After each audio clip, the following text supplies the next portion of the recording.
بڑی معذرت کے ساتھ برا مت ماننا، میں عورتوں کو کوسنے نہیں بیٹھا، لیکن اپنی بہنوں سے بہت درد دل کے ساتھ پوچھنا چاہتا ہوں، اے خاتون جنت کی کنیزوں، کیا مردوں نے ہی صرف جنت میں جانا ہے؟ عورتوں نے جنت میں نہیں جانا؟ تمہاری محرومی کی حد ہے میری بہنوں کہ تمہارے قدموں کے نیچے جنت ہے۔ اللہ کے رسول فرماتے ہیں الجنت تحت اقدام الامہات، جنت تمہاری ماؤں کے قدموں کے نیچے ہے، لیکن ساتھ ہی حضور نے یہ بھی فرمایا کہ میں نے جہنم میں سب سے زیادہ اگر کسی کو دیکھا ہے تو عورتوں کو دیکھا ہے۔ آج بیٹیوں کا حال یہ ہے، اب بیٹیاں قرآن کہاں یاد کرتی ہے، اب بیٹیاں حدیث کہاں یاد کرتی ہے، اب بیٹیاں دین کہاں پڑھتی ہے؟ یہ تو گانے سنتی ہے، یہ تو سیریل دیکھتی ہے، یہ تو فلمیں دیکھتی ہے۔ اللہ اکبر! قوم کی جو بیٹی بالغ ہونے سے پہلے سیریلوں میں بھاگنے اور بھگانے کے مناظر دیکھے گی، قوم کی جو بیٹی جوانی کی دہلیز پر قدم رکھ کر فلموں میں زنا کے مناظر دیکھے گی، پھر وہ گندگی نہیں کرے گی تو کیا کرے گی؟ وہ جرائم نہیں کرے گی تو کیا کرے گی؟ اے خاتون جنت کی کنیزوں، جب جب اللہ کے دین کو تم پیٹ کے پیچھے ڈالو گے تمہیں رونے کو مزدور نہیں ملے۔ اور آپ جانتی ہیں یہ سیریل اور گندی فلموں کا نتیجہ ہے کہ بچیاں کسی اور کا ہاتھ پکڑ کر چلی جاتی ہیں، معاشرہ اس کو دھتکار دیتا ہے، پھر وہ ایک دو بچوں کا باپ بن کر کے اس لڑکی کو دھوکہ دے دیتا ہے، پھر جب وہ لوٹ کر آتی ہے تو نہ ماں باپ قبول کرتے، نہ بھائی قبول کرتے، نہ خاندان قبول کرتا ہے، اور وہ ظالم تو دھوکہ دے ہی چکا ہے۔ علم کی بات چل رہی ہے، رسول اللہ کی نواسی، جس طرح سے امام حسن کے کان میں، امام حسین کے کان قرآن اگر کسی نے کیا ہے تو وہ سیدہ زینب پاک کی ذات ہے۔ صرف 7 سال کی عمر میں سیدہ زینب نے حافظ قرآن کیا تھا، آپ قرآن کی حافظہ تھی۔ اللہ اکبر!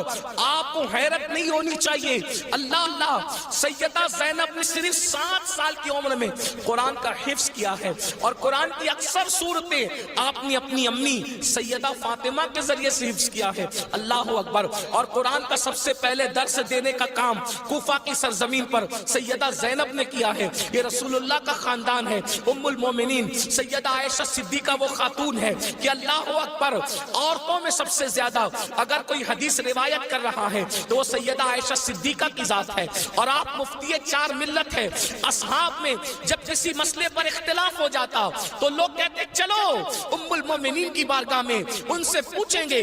حیرت کی بات ہے، مردوں کا علم اختلاف اگر کسی کا قول فیصل کی حیثیت سے ختم کرتا ہے تو اسے ام المومنین سیدہ عائشہ صدیقہ کے نام سے جانا جاتا ہے۔